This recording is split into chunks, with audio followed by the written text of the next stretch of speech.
কিভাবে ১ বছর বাবা এত কষ্ট করে ভ্যান চালিয়ে পড়াচ্ছে। একটু আপসেট ছিলাম কখন দিবে, যদি না হয় ইন্টারটাও গেল, কি করব জীবনে। তো আমিও সৈনিকের চাকরি হয়েছিল, কিন্তু যে কোনো কারণবশত আমি সেটা করতে পারি নাই। নিয়োগটা যে এত স্বচ্ছ হবে কখনোই ভাবি নাই। সবাই ভয় দেখাইছে প্রথমে শারীরিক যোগ্যতায় টেকার পর যে কোনোভাবেই হবে না, এগুলা নিয়োগে তোমার টাকা ছাড়া হবে, এটা কখনোই সম্ভব না। কিন্তু সবকিছু উপেক্ষা করছি। ইন্টার পরীক্ষা ভাবছি এবছর দেব না, আমি এটাতেই যাব, আমি পারবো। ইন্টার পরীক্ষা দেই নাই, লিখিত পরীক্ষা দিতে আসছি, কনফিডেন্স ছিল পাশ করব। ৭০ মার্কের পরীক্ষা দিছি, আলহামদুলিল্লাহ আমার বিশ্বাস যে আমি ৬০-এর মতো পাইছি, কারেক্ট দাগাইছি। এরপর আমার রেজাল্ট আসছে। তৃতীয়ত আমি ভাইবা পরের দিন দিতে গেছি।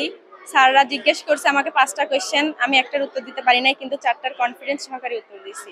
কয়েকদিন রেজাল্ট দেয় নাই, একটু আপসেট ছিলাম কখন দিবে, যদি না হয় ইন্টারটাও গেল, কি করব জীবনে। কিভাবে ১ বছর বাবা এত কষ্ট করে ভ্যান চালিয়ে পড়াচ্ছে, যেহেতু বিজ্ঞান বিভাগে শিক্ষার্থী ছিলাম, অনেক কষ্ট করতে হয়েছে।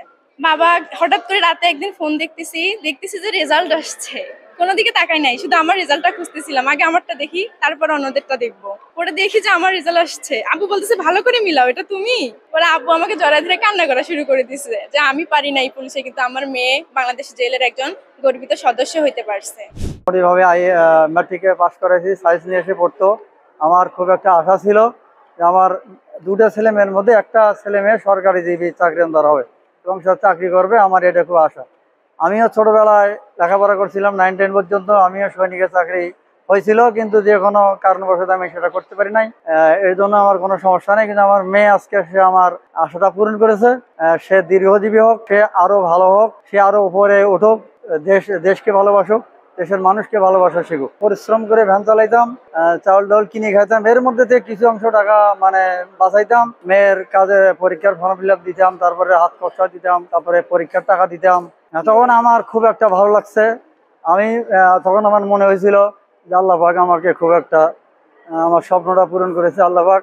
আমি আল্লাহর কাছে যা চাইছিলাম হয়তো আমি পেরেছি। যদি ভাই কোথাও টাকা পয়সা লাগতো, আমার ছিল না, আমি দিতেও পারতাম না, কারণ আমি সারাদিনে কাজ কাম করে 400 টাকা ইনকাম করতাম।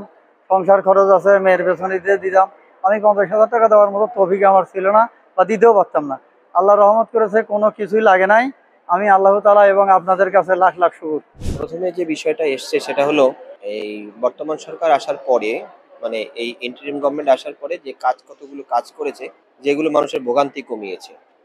তার মধ্যে প্রথম যেটা ছিল আমাদের হলো এই নিয়োগ প্রক্রিয়া, যখন আমরা মঞ্জুরি পেলাম তখন আমাদের একটা সার্কুলার হলো যে ইতিপূর্বে এই যে কোনো পদে অ্যাপ্লিকেশনের জন্য একটা নির্দিষ্ট পরিমাণ ফি জমা দিতে হতো, সেই ফিটা সব গভর্নমেন্ট অর্ধেক করে ফেলেছে। তো আমরা মূলত ওই বেসিকটা নিয়েই আমরা কাজ করেছি। এর মধ্যে আমাদের উপদেষ্টা মহোদয়, আমাদের সচিব মহোদয় এবং আমাদের আইজি মহোদয়ের একটা নির্দেশনা ছিল যে ওনাদের পক্ষ থেকে কোনো প্রকার তদবির সুপারিশ কোনো কিছুই থাকবে না এবং 100% স্বচ্ছতার সাথে নিয়োগ প্রক্রিয়াটা সম্পন্ন করতে হবে। ওখানে 3টা ধাপ ছিল। 3 ধাপ অতিক্রম করার পরে যারা গিয়েছে তারা স্বাস্থ্য পরীক্ষা দিয়েছে। প্রাথমিক স্বাস্থ্য পরীক্ষা যারা উত্তীর্ণ হয়েছে তারাই রিটেন পরীক্ষায় এসছে। ওই জায়গাটাতেই ওরা বুঝে গেছে যে ওদের দক্ষতা ছাড়া, ওদের যোগ্যতা ছাড়া কারো পক্ষে সম্ভব ছিল না ওই জায়গায় নেওয়ার। এই জন্য প্রথম ধাপটা আমরা সফলতার সাথে গেছি। দ্বিতীয় ধাপে এসে আমরা যে কাজটা করেছি সেটা হলো রিটেন পরীক্ষা। রিটেন পরীক্ষার সময় আমরা কতগুলো প্রক্রিয়া অবলম্বন করেছি। তার মধ্যে ছিল একটা গুরুত্বপূর্ণ প্রক্রিয়া ছিল যে ফেস ডিটেকশন, অর্থাৎ একজনের পরিবর্তে আরেকজন পরীক্ষা যেন দিতে না পারে, আমরা এই প্রক্রিয়াটা অবলম্বন। এতে কিন্তু পরীক্ষার্থীর সংখ্যা কমে গেছে।